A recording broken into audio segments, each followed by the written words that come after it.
Hello everyone. तो आज का हमारा टॉपिक है gene cloning. Gene cloning microbial genetics का बहुत इम्पोर्टेंट टॉपिक है।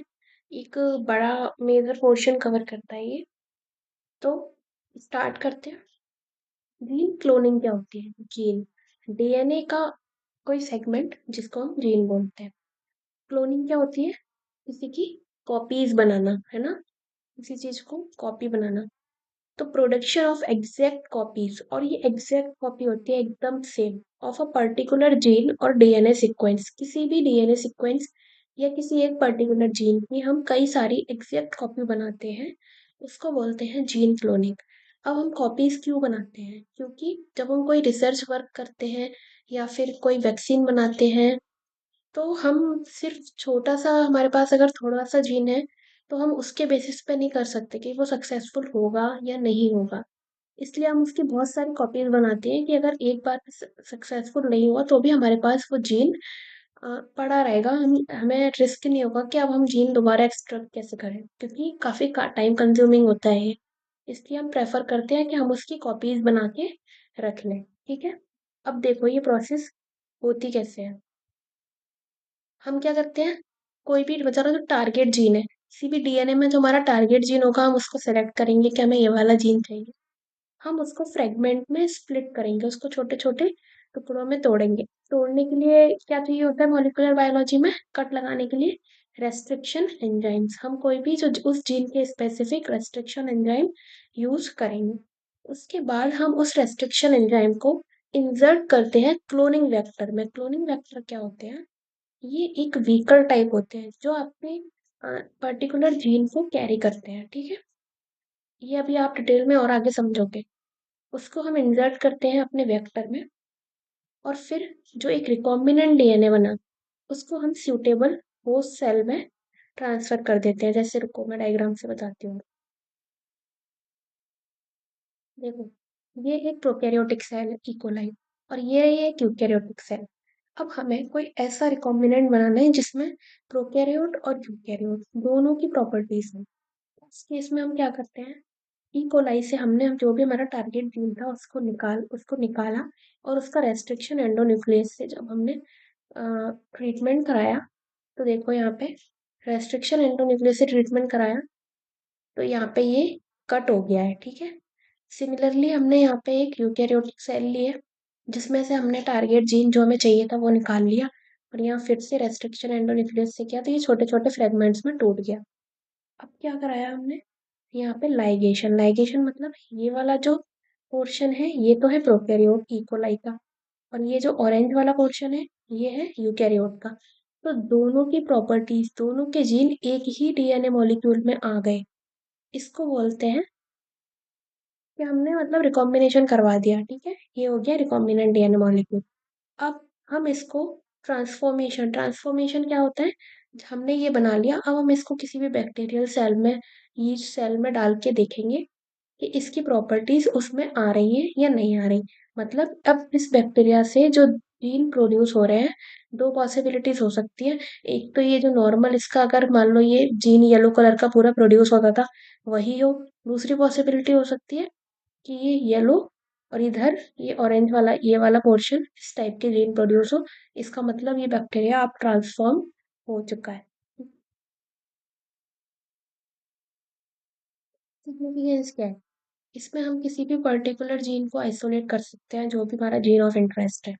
हम अगर प्रोटीन पे काम कर रहे हैं, एंजाइम पे काम कर रहे हैं, आरएनए के फंक्शन पे काम कर रहे हैं, प्रैक्टिकल रिसर्च प्रोजेक्ट चल रहा है हमारा, तो हम उनको काफ़ी सारी मात्रा में बना के रख सकते हैं, सो दैट हमें कोई रिस्क ना हो। म्यूटेशन आइडेंटिफाई कर सकते हैं डिसीज के केस में। और ऑर्गेनिज्म कैन बी इंजीनियर्ड, मतलब अगर एक ऑर्गेनिज्म की कोई प्रॉपर्टी हमको पसंद है, दूसरे की कुछ प्रॉपर्टी पसंद है, तो हम उन दोनों का मिक्स एंड मैच करा के कुछ प्रॉपर बढ़िया सा कुछ क्रिएट कर सकते हैं। अब हमें जीन क्लोनिंग कुछ कराने के लिए चाहिए होता है क्लोनिंग वेक्टर, क्योंकि क्लोनिंग वेक्टर जो है वो सेंट्रल कंपोनेंट है जीन क्लोनिंग का। मतलब इसके बिना तो जीन क्लोनिंग हो ही नहीं सकती। इसमें क्या होता है, ये हो गया हमारा क्लोनिंग वेक्टर। क्लोनिंग वेक्टर ऐसा होता है, उसमें ना ये पूरा डीएनए सीक्वेंस है, लेकिन यहाँ कट लगे होंगे, यहाँ स्पेस छोड़ा जाता है कि यहाँ पे जो हमारा टारगेट जीन है वो आए यहाँ पे आके लग जाए, फिर ये वेक्टर इसको लेके किसी भी ट्रांसफॉर्मेशन कराने के लिए किसी भी बैक्टीरिया या यीस्ट सेल में जाके ट्रांसफॉर्म हो जाए। Small piece of DNA into which a foreign DNA, ये नॉर्मल डीएनए है, इसके अंदर आके फॉरेन डीएनए इंजर्ट होगा। Insertion of fragment treat with restriction. अब जब हम रेस्ट्रिक्शन एंडोन्यूक्लियस से ट्रीट करते हैं तो ये ओवरहैंग बन जाते हैं, जहाँ पे दूसरा स्पेसिफिक जो इसका डीएनए का फॉरेन डीएनए होगा वो यहाँ पे आके बाइंड हो जाएगा, दोनों को हम लाइगेट कर देंगे। ठीक है। करेक्टरिस्टिक क्लोनिंग वेक्टर कैसा होना चाहिए? इसके पास ऑरिजिन ऑफ रेप्लिकेशन होना चाहिए, क्योंकि इसके पास एक स्पेसिफिक सीक्वेंस होना चाहिए जहाँ से रेप्लिकेशन स्टार्ट हो, तभी तो कॉपी बनेगी। फिर इसके बाद एक सेलेक्टेबल मार्कर जीन होना चाहिए। अब selectable marker gene antibiotic resistant gene भी हो सकते हैं, जो कि मेजरली होते हैं, या फिर हम इसकी ब्लू वाइट स्क्रीनिंग करके भी चेक कर सकते हैं, ये हम अभी आगे बढ़ेंगे। सेलेक्टेबल मार्कर जीन, अब इसको क्यों लिखते हैं? सपोज हमारे पास दो बैक्टीरिया है, एक है ये येलो कलर का बैक्टीरिया और दूसरा है हमारे पास ग्रीन कलर का बैक्टीरिया। ठीक है, हमारे पास ये दो बैक्टीरिया है। इस बैक्टीरिया के पास, येलो वाले के पास एम्पिसिलिन, कंसीडर कर लो आप, येलो वाले के पास एम्पिसिलिन वाला रेजिस्टेंस जीन है और ग्रीन वाले के पास टेट्रासाइक्लिन रेजिस्टेंस जीन है। ठीक है, मतलब क्या हुआ रेजिस्टेंस जीन का मतलब? अगर हम ग्रीन बैक्टीरिया के ऊपर एम्पिसिलिन डालेंगे तो भी वो जिंदा रहेगा, क्योंकि उसके पास रेजिस्टेंस मतलब एम्पिसिलिन को रोकने वाला जीन। और ग्रीन बैक्टीरिया के ऊपर अगर हम टेट्रासाइक्लिन डालेंगे तो भी ये जिंदा रहेगा, क्योंकि इसके पास टेट्रासाइक्लिन को रोकने वाला जीन है, टेट्रासाइक्लिन रेजिस्टेंस जीन। अब हमने क्या किया, ऊपर जैसे देखा था क्लोनिंग करवाई, इसका फ्रेगमेंट लिया, थोड़ा सा इसका फ्रेगमेंट लिया, और हमने क्या किया, इस तरह से ये ये रहा हमारा येलो वाला और ये रहा हमारा ग्रीन वाला। इस तरह से हमने इसको प्रिपेयर कर लिया। ठीक है, वेक्टर को। अब देखो, अब इसमें येलो की प्रॉपर्टी भी आ गई और ग्रीन की प्रॉपर्टी भी आ गई। येलो में क्या था, एम्पिसिलिन रेजिस्टेंस, इसमें क्या था, टेट्रासाइक्लिन रेजिस्टेंस। तो अब इसको इस जीन को हम जिस बैक्टीरिया के अंदर डालेंगे, सपोज हमने उसको इस बैक्टीरिया के अंदर डाल दिया, ये जो बैक्टीरिया होगा ना, ये एम्पिसिलिन और टेट्रासाइक्लिन दोनों से रेजिस्टेंस होगा, क्योंकि इसके पास येलो वाले से तो एम्पिसिलिन रेजिस्टेंस की प्रॉपर्टी आ गई और ग्रीन वाले से आ गई टेट्रासाइक्लिन रेजिस्टेंस की प्रॉपर्टी। इसको चेक कैसे करेंगे कि ट्रांसफॉर्मेशन हुआ है या नहीं? इसी प्रोसेस को बोलते हैं ट्रांसफॉर्मेशन। ट्रांसफॉर्मेशन चेक करने के लिए हम इसको एक बार एम्पिसिलिन के मीडियम में छोड़ेंगे तो देखेंगे तो भी ये जिंदा रहेगा, टेट्रासाइक्लिन के में छोड़ेंगे तो भी जिंदा रहेगा, और दोनों के में छोड़ेंगे तो भी जिंदा रहेगा। मतलब इसके पास एम्पिसिलिन टेट्रासाइक्लिन दोनों से रेजिस्टेंस मिल चुका है इसको। ठीक है, इस तरह से हम चेक कर सकते हैं। दूसरा, जो भी क्लोनिंग वेक्टर हम यूज कर रहे हैं उसके पास रेस्ट्रिक्शन साइट होनी चाहिए, मल्टीपल क्लोनिंग साइट होनी चाहिए, क्योंकि जब आप उसमें कट लगाओगे तभी तो वहाँ पे फॉरेन डीएनए आके बाइंड करेगा ना, इसलिए। ये होस्ट सेल, यानी जब हम इसको बैक्टीरिया के अंदर ट्रांसफॉर्म करवाएंगे तो ये वहाँ पे जाके रेप्लिकेट करना चाहिए, क्योंकि तभी कॉपी बनेगी, तभी क्लोनिंग होगी। ठीक है, जो भी हम रिकॉम्बिनेंट डीएनए मॉलिक्यूल डालेंगे इसके अंदर, वो होस्ट सेल के अंदर जाके रेप्लिकेट करना चाहिए। और इसका साइज जो है वो प्रेफरेबली 10 kb से कम का होना चाहिए। तो ये देखो, एक क्लोनिंग वेक्टर का यहाँ पे एग्जांपल लिया हुआ है, तो यहाँ देखो, ये रही मल्टीपल क्लोनिंग साइट जहाँ पे रेस्ट्रिक्शन एंजाइम काम करेंगे।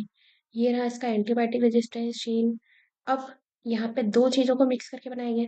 तो ये देखो, बैक्टीरिया का ओरिजिन ऑफ रेप्लिकेशन के जीन्स ये रहे और यीस्ट के ओरिजिन ऑफ रेप्लिकेशन के जीन ये। उसके बाद जो ल्यूसीन बायोसिंथेसिस, किसी भी चीज़ का सिंथेसिस कराने के लिए कोई जीन तो होगा ही, तो वो उसका जीन यीस्ट वाला ये रहा। जो भी बैक्टीरिया के अंदर ये जाएगा उसके पास ल्यूसीन वाली प्रॉपर्टी भी होगी, बैक्टीरिया की एंटीबायोटिक रेजिस्टेंस वाली प्रॉपर्टी भी होगी। तो ये बताना चाहता है कि जो ट्रांसफॉर्म होकर नए बैक्टीरिया के अंदर जो एंटीबायोटिक रेजिस्टेंस की प्रॉपर्टी आएगी वो तो बैक्टीरिया वाले जीन से आएगी, और ल्यूसीन बनाने की जो प्रॉपर्टी आएगी वो यीस्ट वाले जीन से आएगी। तो एक ही बैक्टीरिया के अंदर हमें दोनों प्रॉपर्टी मिल जाएंगी। तो मोस्ट इम्पोर्टेंट पार्ट शो हो रहा है, types of cloning vector. Cloning vector हमने देख लिया किस लिए क्या होते हैं, किस लिए यूज होते हैं, किस तरह के होने चाहिए। साइज उनका 10 KB से कम होना चाहिए, उनके पास ओरिजिन ऑफ रेप्लिकेशन होना चाहिए, मल्टीपल क्लोनिंग साइट होना चाहिए, एक सेलेक्टेबल मार्कर होना चाहिए मिनिमम। तो ये सब प्रॉपर्टीज हमने देख ली। अब हमें देखना है कितने टाइप्स के क्लोनिंग वेक्टर होते हैं। तो मेजरली हमें याद रखना है 6 टाइप के क्लोनिंग वेक्टर होते हैं। सबसे पहला प्लाज्मिड वेक्टर, फिर होते हैं बैक्टीरियोफेज वेक्टर, फिर आते हैं कॉस्मिड्स, फिर आते हैं फास्मिड, फिर आते हैं fosmid, and then BAC and BIAC, bacterial yeast chromosome, bacterial artificial chromosome and yeast artificial chromosome. ठीक है। अब हम इसमें एक एक करके शुरुआत करेंगे। तो आज हम शुरुआत कर रहे हैं प्लाज्मिड वेक्टर से। आपका पूरा प्लाज्मिड वेक्टर कवर हो जाएगा, तो बस आपको ध्यान से सुनना है। देखो, सबसे पहले प्लाज्मिड क्या होते हैं? प्लाज्मिड क्या होते हैं? ये double stranded extra chromosomal DNA होते हैं। एक्स्ट्रा क्रोमोसोमल DNA मतलब कि जो बैक्टीरिया का खुद का DNA होता है, होस्ट के खुद के DNA के अलावा उसमें बाहर से कोई DNA आ जाता है, उसको हम बोलते हैं एक्स्ट्रा क्रोमोसोमल DNA। ठीक है, जैसे कि बताती हूँ मैं आपको। जैसे ये कोई सेल है, ये इसका खुद का DNA है जो इसके पास बचपन से है, जब से ये दुनिया में आया। लेकिन इसके पास कहीं से बाहर से ये डबल स्ट्रैंडेड DNA आ गया, तो ये हो गया प्लाज्मिड। ठीक है।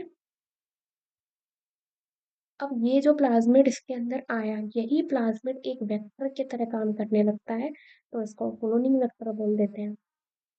अब ये सर्कुलर होते हैं और ये सेल्फ रेप्लिकेटिंग होते हैं। इनके पास सबसे अच्छी प्रॉपर्टी है सेल्फ रेप्लिकेटिंग।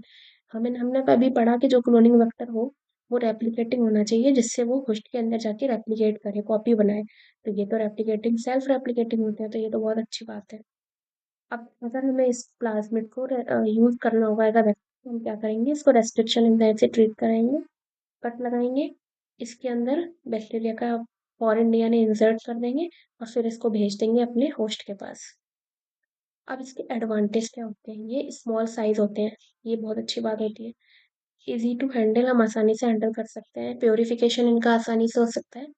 और ये स्मॉल फ्रेगमेंट्स होते हैं, लेस देन 10 KB। हमने वहाँ पे पढ़ा था लेस देन 10 KB का होना चाहिए, तो ये लेस देन 10 KB के फ्रेगमेंट मतलब DNA को कैरी कर सकते हैं। डिसएडवांटेज क्या है? कि लार्ज साइज, मतलब अगर 10 KB से ज़्यादा का DNA है, फॉरेन DNA, तो ये उसको कैरी नहीं कर पाएंगे। ठीक है। बाकी प्रॉपर्टीज देखें तो इनके पास ओरिजिन ऑफ रेप्लिकेशन होता है, जो कि हमें चाहिए होता है एक क्लोनिंग वेक्टर में। उसके बाद इनके पास सेलेक्टेबल मार्कर की बात करें तो इनके पास एंटीबायोटिक रेजिस्टेंस के थ्रू हम देख सकते हैं। जैसे 2 एंटीबायोटिक के रेजिस्टेंस मैंने अभी ऊपर बताया था आपको। और हम इसमें ब्लू वाइट स्क्रीनिंग भी कर सकते हैं। ब्लू वाइट स्क्रीनिंग अभी हम आगे बढ़ेंगे। इनके पास मल्टीपल क्लोनिंग साइट होती है। 1 KB to 250 KB तक के प्लाज्मिड के साइज होते हैं। ठीक है। अब मोस्ट कॉमन प्लाज्मिड कौन कौन से होते हैं? तो देखो, ये ना बहुत इंपॉर्टेंट चीज है, ये आप सबको याद रखना है। जैसे PVR-322, पहला PVR-322, ये फर्स्ट प्लाज्मिड क्लोरीन वेक्टर है जो बनाया गया था। ठीक है। 4361 बेस पेयर का होता है और साइज इसका 10 KB से कम होता है। दूसरा आया PVR-327। PVR-327 में क्या हुआ कि जो PVR-322 था ना, उसमें से 1089 बेस पेयर का सेगमेंट हटा दिया, तो उसको नाम दे दिया गया PVR-327। इसका कॉपी नंबर जो है वो ज़्यादा होता है। कॉपी नंबर क्या होता है? जैसे कॉपी नंबर होता है, ये कोई एक बैक्टीरिया की सेल है, ये इसका ओरिजिनल होस्ट का DNA। अब उसके अलावा इसके पास कितने नंबर ऑफ प्लाज्मिड है? एक, दो, तीन, कितने इसके पास बाहर वाले प्लाज्मिड है, उसको बोलते हैं कॉपी नंबर। ठीक है। जितने ज्यादा कॉपी नंबर होंगे उतने ज्यादा वेक्टर की तरह ज्यादा ट्रांसफॉर्मेशन हो सकता है। फिर होता है एक, फिर आया थोड़ा एडवांस PUC-8। PUC-8 ये एक लैग सिलेक्शन प्लाज्मिड है। ये अभी आपको आगे समझ आएगा जब मैं ब्लू वाइट स्क्रीनिंग बताऊंगी।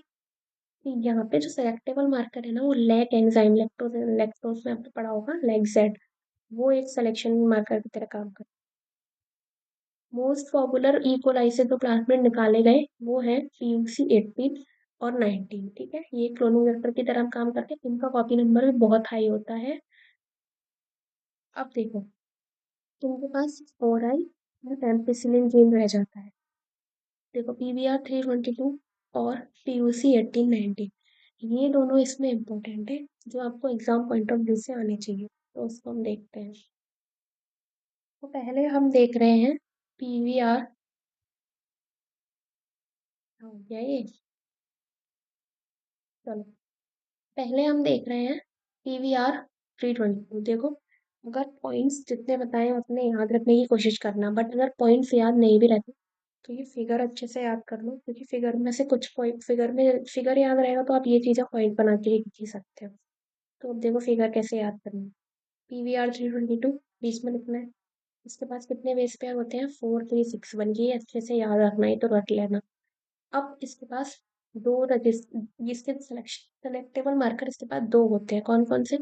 एक तो इसके पास एम्पिसिलिन रेजिस्टेंस का जीन होता है, एक टेट्रासाइक्लिन। मतलब इस पे एम्पिसिलिन और टेट्रासाइक्लिन का कोई असर नहीं होगा, किसी बैक्टीरिया नहीं जाएगा, ठीक है। अब इसका फायदा क्या है, एक बार और बता देती हूँ। इस प्लाज्मिड को हमने किसी बैक्टीरिया में डाला, अगर ये उसके अंदर ट्रांसफॉर्म हो गया तो वो बैक्टीरिया एम्पिसिलिन और टेट्रासाइक्लिन दोनों से नहीं मरेगा, क्योंकि उसके पास एम्पिसिलिन और टेट्रासाइक्लिन के रेजिस्टेंस वाले जीन आ गए। इस PVR322 ने उसके अंदर रेजिस्टेंस वाले जीन भेज दिए। नॉर्मली कोई भी बैक्टीरिया एंटीबायोटिक से मर जाता है, लेकिन अगर उसके पास रेजिस्टेंस के जीन आ गए, उसको रेजिस्टेंस मतलब किसी चीज का अपोज करना, तो वो नहीं मरेगा। अगर हम रख के देखेंगे तो अगर वो बैक्टीरिया उस प्लेट में जिंदा रहा, तो मतलब ये प्लाज्मिड उसके अंदर ट्रांसफॉर्म हो चुका है, ठीक है। तो PVR322 के पास एम्पिसिलिन और टेट्रासाइक्लिन रेजिस्टेंस वाले जीन आ गए। के अलावा इसके पास एक ही रेस्ट्रिक्शन साइट होती है, EcoR1, BAM-H1, ये आपको याद रखनी है, ठीक है। और ऐसी कलरफुल डायग्राम बना के आना तो अच्छा रहेगा। देखो ये क्या बताना चाहता है, येलो कलर मतलब EcoR1, PVU सेकेंड, ये पिंक वाला है इसका ओरिजिन ऑफ रेप्लिकेशन। आपको याद रखना, मतलब थोड़ा भूल सकते हो बट इतना भी मुश्किल नहीं है। PVR322 है, 41 बेस पेयर है, ये एम्पिसिलिन रेजिस्टेंस जीन है, ये टेट्रासाइक्लिन रेजिस्टेंस जीन है। ये रहा एम्पिसिलिन वाले के इधर लिख देना PST1, टेट्रासाइक्लिन के इधर लिख देना BAM-H1, ठीक है। उसके अलावा EcoR1 ऑन टॉप, एक ये PVU सेकेंड। EcoR1 BAM-H1 एक साथ याद रख लो, PST1 PVU सेकेंड एक साथ याद रख लो, और एक ओरिजिन ऑफ रेप्लिकेशन तो होगा ही। तो आई होप ये सबको याद हो गया होगा, एक बार बना के देख लो। I am giving you 1 minute, एक बार इसको बिना देखे अपने रफ पेज पे बना के देख लो, सो दैट ये अभी के अभी आपको याद हो जाए। Because diagram are the main, मतलब आपको स्कोरिंग, इस सब्जेक्ट में अगर स्कोर करना है तो आपको डायग्राम्स अच्छे से आने चाहिए। उसके अलावा आपको बताया ही है, PVR322 फर्स्ट प्लाज्मिड था, फर्स्ट क्लोनिंग वेक्टर की तरह यूज हुआ। इसका साइज 10 kb से कम ही होता है। 4361 बेस पेयर होते हैं, 1 kb टू 250 kb तक का इसका साइज होता है। वो कोई कंफ्यूज मत होना, ये जो फॉरेन DNA को कैरी करने का है वो 10 kb से कम होता है, और ये खुद कितना बड़ा होता है, 1 kb से 250 kb का, ठीक है। सो आई होप सबने ये बना के देख लिया होगा, and it's very very important. ये तो आपके आना ही है, चाहे 1 मार्क्स में आए, चाहे 2 में आए, चाहे 11 में आए, 12, जो भी है। This is very important. अगर सिर्फ प्लाज्मिड पे लॉन्ग आता है या प्लाज्मिड के पे नोट आता है, तो भी आप ये डायग्राम बना के आ सकते हो, क्योंकि ये एक प्लाज्मिड वेक्टर है। और क्लोनिंग वेक्टर पे आता है तो भी आप एग्जाम्पल में ये बना सकते हो। उसके बाद देखो, नेक्स्ट था हमारा PUC1819, जो कि E. coli से हमें मिला। अब देखो, इसका डायग्राम देखने में थोड़ा टफ लग रहा है, बट टफ है नहीं है। PUC1819 के बारे में मैंने बताया था।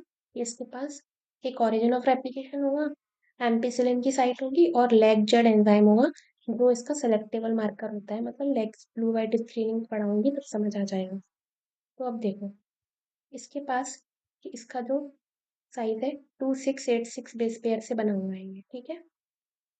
वो था, कितना था वो, 4361 और ये है 2686।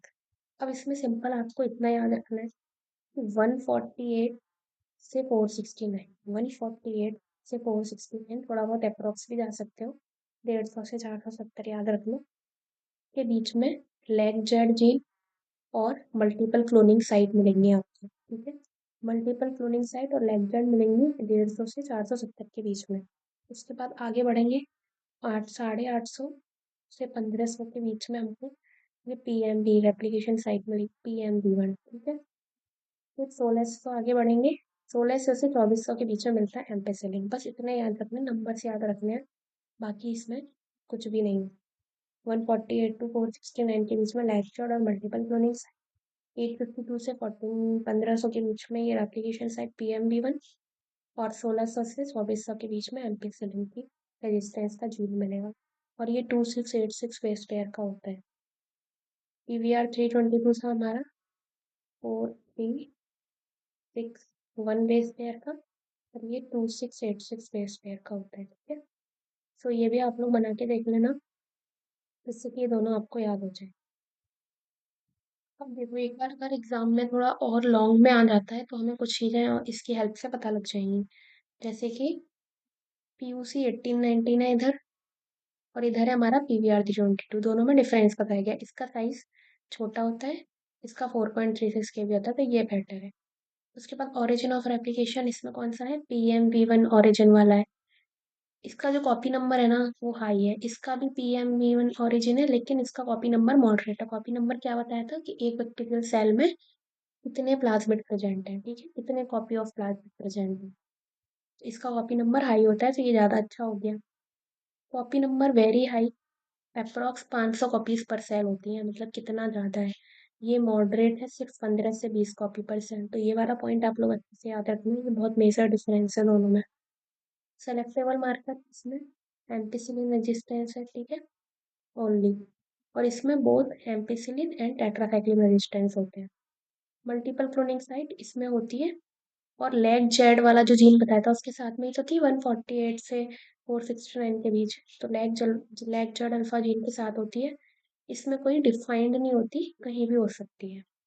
ब्लू वाइट स्क्रीनिंग ये देता है क्योंकि इसमें लेग जेड जीन प्रेजेंट है, उसकी वजह से ये ब्लू वाइट स्क्रीनिंग देता है। कैसे देता है भी आगे देखेंगे। PVR 322 पुराने टाइप का है, इसमें सिर्फ एंटीबायोटिक सिलेक्शन ही होगा, ये ब्लू वाइट स्क्रीनिंग नहीं देता। उसके बाद इंजर्शनल इनएक्टिवेशन, मतलब अगर इसका लेग जेड जीन, ये आपको पॉइंट आगे समझ आएगा कि जब इसका लेग जेड वाला जीन खराब मतलब इंटरप्ट हो जाता है तो इसमें वाइट कॉलोनी आती है। ये भी पढ़ेंगे तो बता दूंगी।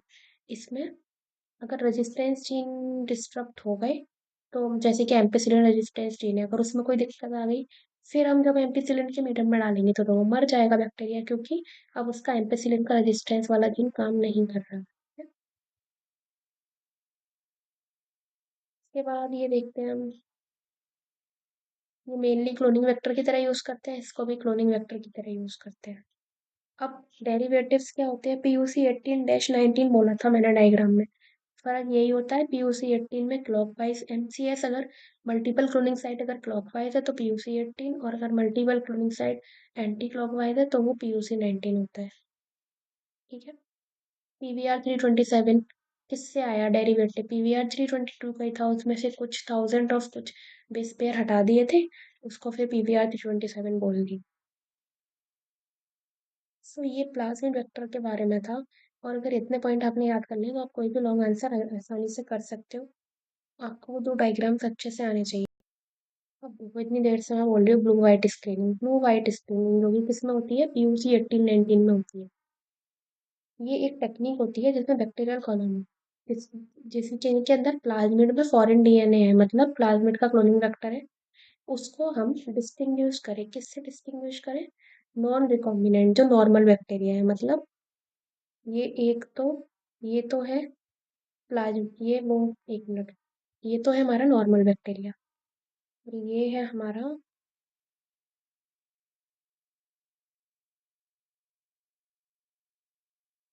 वो एक ही कलर आता है सेम, चलो कोई नहीं।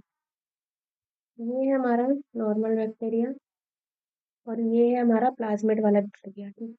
अब इन दोनों ये दोनों हमने एक प्लेट में ग्रो कर लिए। दोनों की कॉलोनीज आ गई। मान लो दोनों की सेम येलो कलर की कॉलोनीज आई हैं। तुम कैसे पता करोगे कि इसमें से किसमें है ना फॉरेन डीएनए है, किसमें नॉर्मल डीएनए है? ये आप देख के तो पता करना पड़ेगा। उसको पता करने के लिए हम ब्लू वाइट स्क्रीनिंग करते हैं। अब कैसे करते हैं ये देखते हैं, ये कैसे पता लगता है। इसमें क्या होता है, जिसके अंदर ही लैग जेड जीन होगा, इकोलाइज। अब देखो पीयूसी 1819 जब हम पढ़ रहे थे तब हमने देखा कि पीयूसी 1819 हम इकोलाइज से बनाते हैं, इसलिए उसके अंदर लैग जेड जीन आ जाता है। अब जो लैग जेड जीन है वो एंजाइम बीटा गैलेक्टोसाइडेज को बीटा गैलेक्टोसाइडेज बनाता है। उससे कैसे?